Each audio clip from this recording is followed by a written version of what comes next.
ሱባኤ የሚለው ቃል ሰባት ማለት ነው። የተደበቀን ነገር፣ ያስቸገረን ነገር፣ የተሰወረን ሚስጥር ማግኘት የምንችለው በሱባኤ በእግዚአብሔርን በመማፀን እግዚአብሔርን በመጠየቅ ማግኘት እንችላለን ማለት ነው። አንደኛው ጸሎት ያድርጉልኝ ሱባኤ ልገባ ነው ብሎ በምክረ ንስሐ በፈቃደ ካህን መሪ ግዴታ ነው። መርጦ እንደሚበላ ሁሉ የሰው ልጅ ደግሞ መርጦ መጸለይ ያለበት።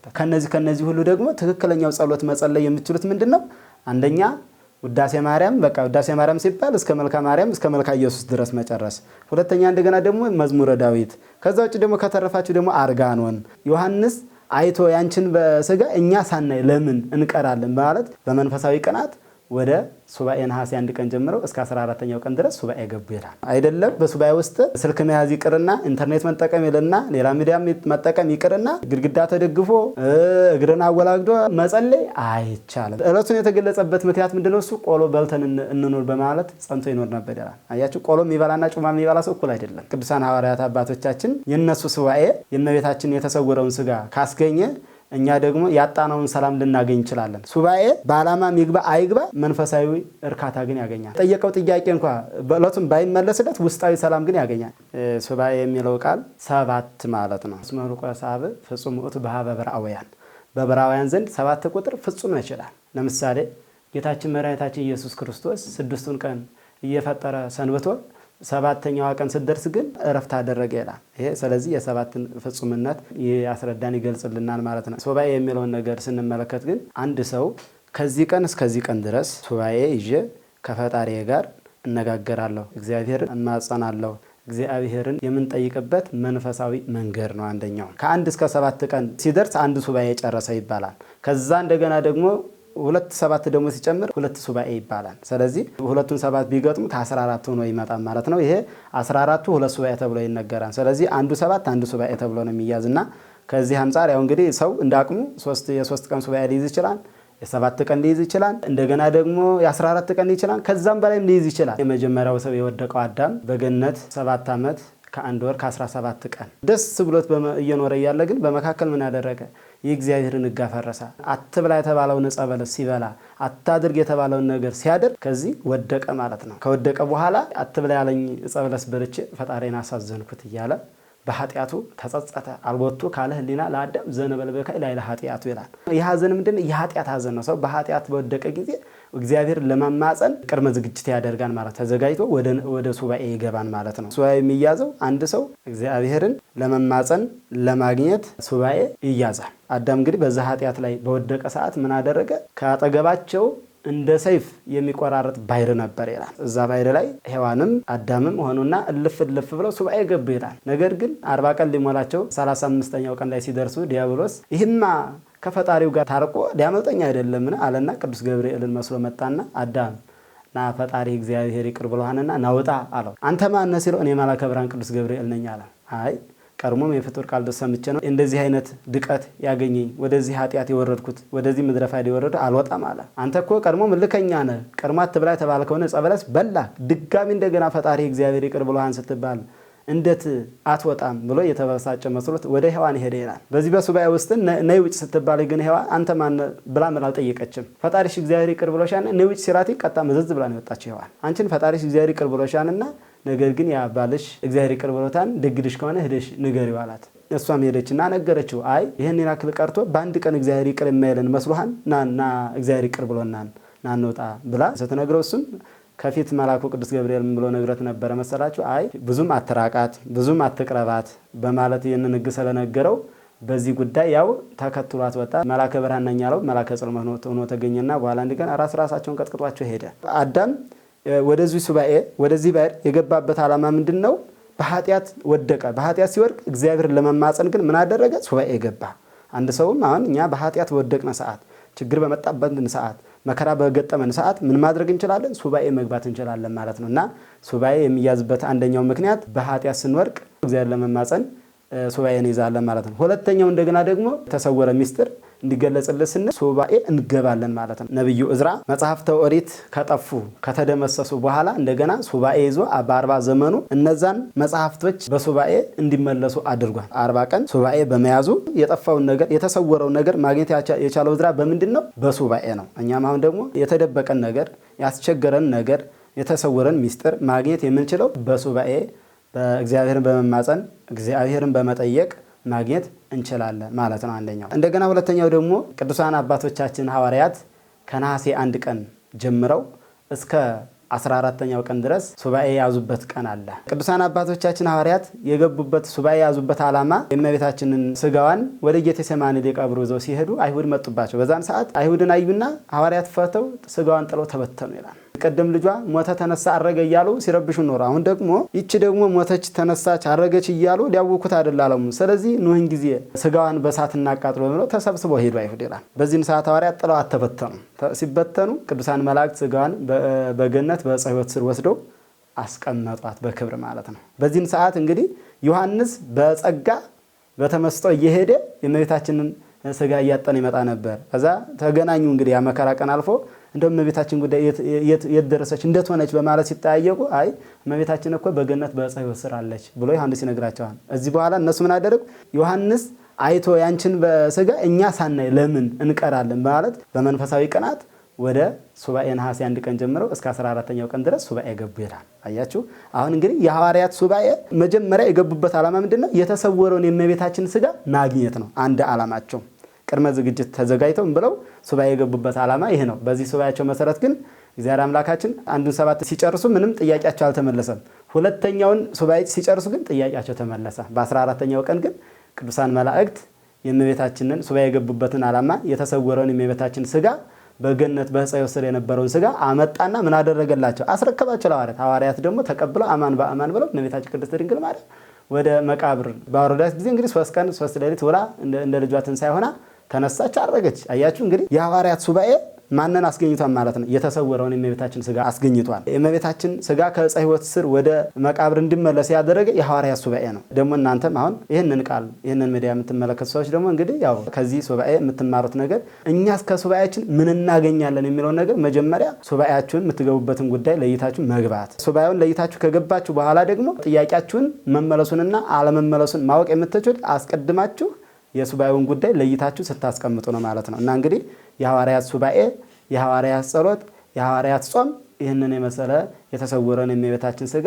ሚስጥርን፣ ትንሣኤዋን፣ እርገቷን፣ መቃብሯን ሁሉ ሊያዩ የቻሉት በሱባኤ ነው ማለት ነው። እና አሁን ይህንን ቃል ደግሞ እናንተም የምትመለከቱ በዓለሙ ያላችሁ ክርስቲያኖች የፈለጋችሁትን የልባችሁን መሻት የተሰወረውን የተደበቀውን ነገር ማግኘት የሚቻለው በምንድነው? በሱባኤ ነው። ሐዋርያት በሱባኤ ነው እንጂ በጉልበት በሀብታቸው በንብረታቸው የእመቤታችን ስጋ ሊያስመልሱ አልቻሉም። የምትፈልጉትን የተሰወረውን የተደበቀውን ነገር በሱባኤ ማግኘት እንችላለን ማለት ነው። ቅድመ ሱባኤ የሚባል አለ፣ ጊዜ ሱባኤ የሚባል አለ፣ ድህረ ሱባኤ የሚባል አለ። ሱባኤ የሚገባ ክርስቲያን፣ ሱባኤ የሚገባ ምእመን መጀመሪያውኑ ምን ማለት መቻል አለበት? ሱባኤ የሚገባበት ዓላማ ምንድነው? ሱባኤ የሚገባበት ጉዳይ ምንድነው? በማለት የሚገባበትን ዓላማ አስቀምጦ ሱባኤ ከገባ መጨረሻ ላይ ደግሞ የገባበትን ዓላማ በ3ኛውም ቀን ይሁን በ7ኛውም ቀን ይሁን በ14ኛውም ቀን ይሁን ያው ሊያገኝ ይችላል ቃሉን ማለት ነው።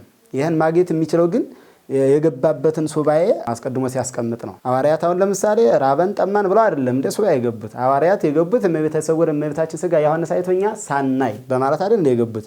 ስለዚህ አሁንም አንድ ክርስቲያን ደግሞ ሱባኤ ከመግባቱ በፊት ለነፍስም ለስጋም የሚሆነውን ቀድሞ ዝግጅት ማድረግ አለበት።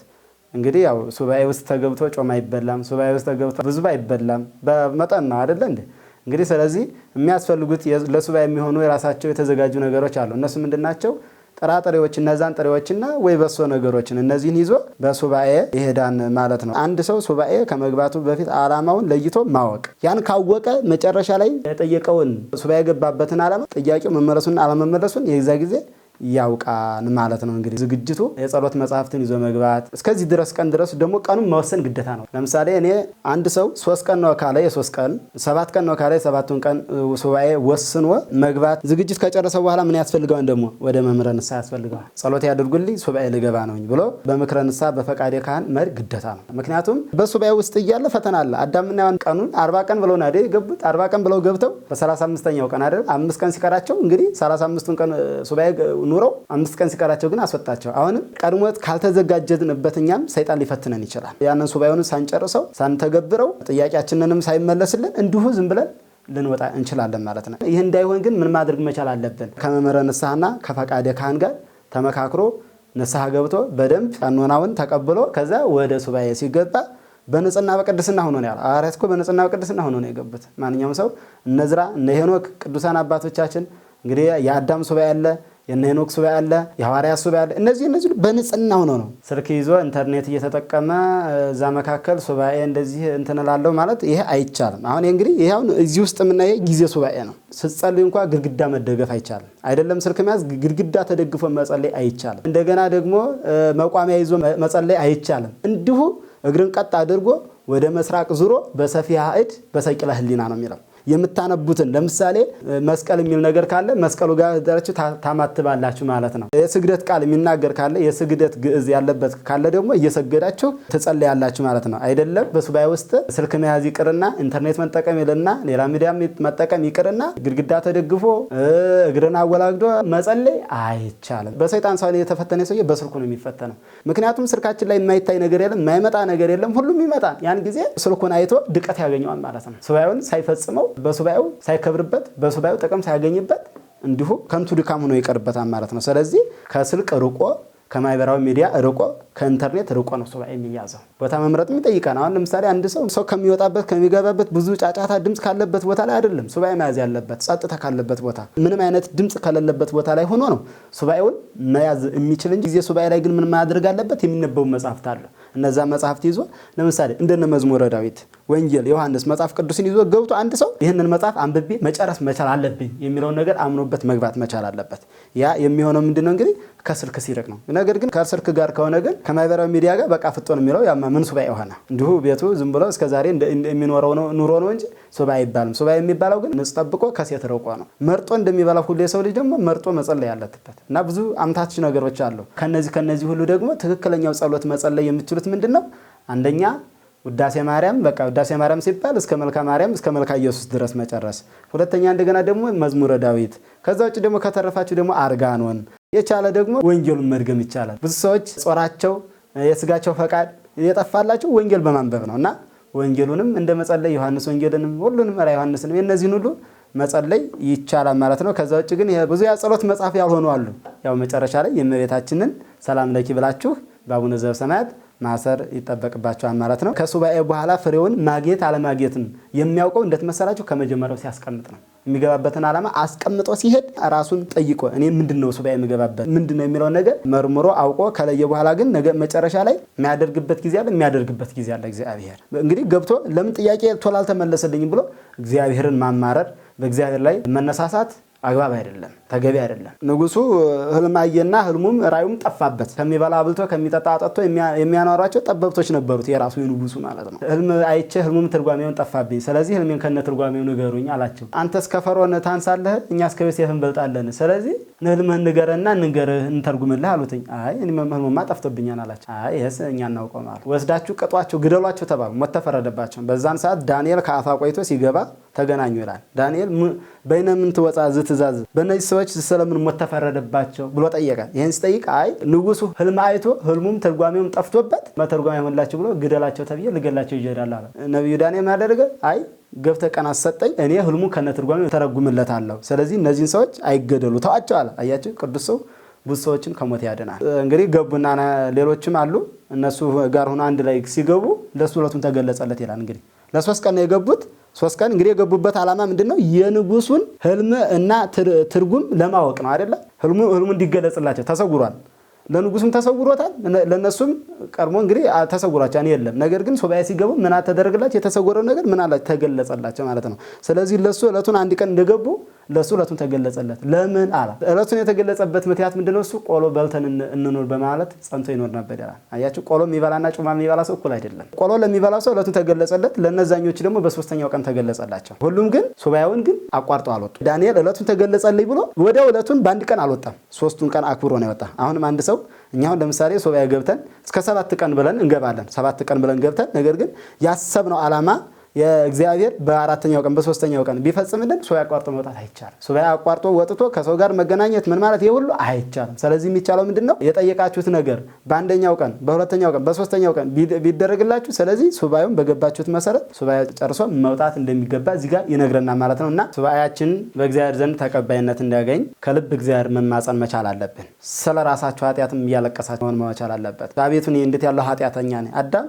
አልቦቱ ካለሊና ለአዳም ዘንበል በከላይ ኃጢአቱ እንዳለው መሰረት አሁን እናንተ ሱባኤ ውስጥ ሆናችሁ እንደው ወደ ቤታችሁ አትምጡ፣ እዛው ሱባኤ ውስጥ ሆናችሁ ኑሩ። አንዳንዱ ሰው ሱባኤ ውስጥ ሆኖ ልቡ ግን ቤት ነው። እንደው ልጆቼ እንደቱ ነው፣ ቤቴ እንደቱ ነው፣ እገሌ ቤቴ እንደታረገው እንዲሆንኩኝ እያለ ብዙ አካሉ እዛ ሱባኤ ውስጥ አካሉ ልቡ ግን ቤት ነው። ልቡ ግን ዓለም ላይ ነው። ልቡ ግን ታየ ቦታ ነው እና ይህ እንዳይሆን ልበሰቂለ ህሊና የተባለበት ዓላማ ምንድነው? ህሊናችሁን ሰብሰብ ልባችሁን ሰብሰብ አድርጋችሁ እግዚአብሔርን ከልብ ከተማጸናችሁ የጠየቃችሁትን ነገር ሁሉ እግዚአብሔር ይፈጽማል ማለት ነው። የጠየቃችሁትን ነገር ሁሉ እግዚአብሔር ያደርጋል ማለት ነውና እቺ ሱባኤ ላይ ሁሉም ሰው ኃጢአተኛው በቃ ጻድቅ የሚሆንበት፣ ክፋተኛው ደግ የሚሆንበት፣ ብዙ ሰው ከክፉ ነገር ወደ መልካም የሚመለስበት ጊዜ ነውና እና ይቺ ግን ዓመት ብትሆን ግን ዓመቱን ሁሉ መልካም ሰው ይገኝ ነበር ብዬ አስባለሁና ቅዱሳን ሐዋርያት አባቶቻችን የነሱ ሱባኤ የእመቤታችን የተሰወረውን ስጋ ካስገኘ እኛ ደግሞ ያጣነውን ሰላም ልናገኝ እንችላለን። በመላው ዓለም የምትገቡ ደግሞ በእውነት ለቤተ ክርስቲያን በተለያየ መከራ በተለያየ ችግር ላሉ ክርስቲያኖች በዛው በሱባኤያችሁ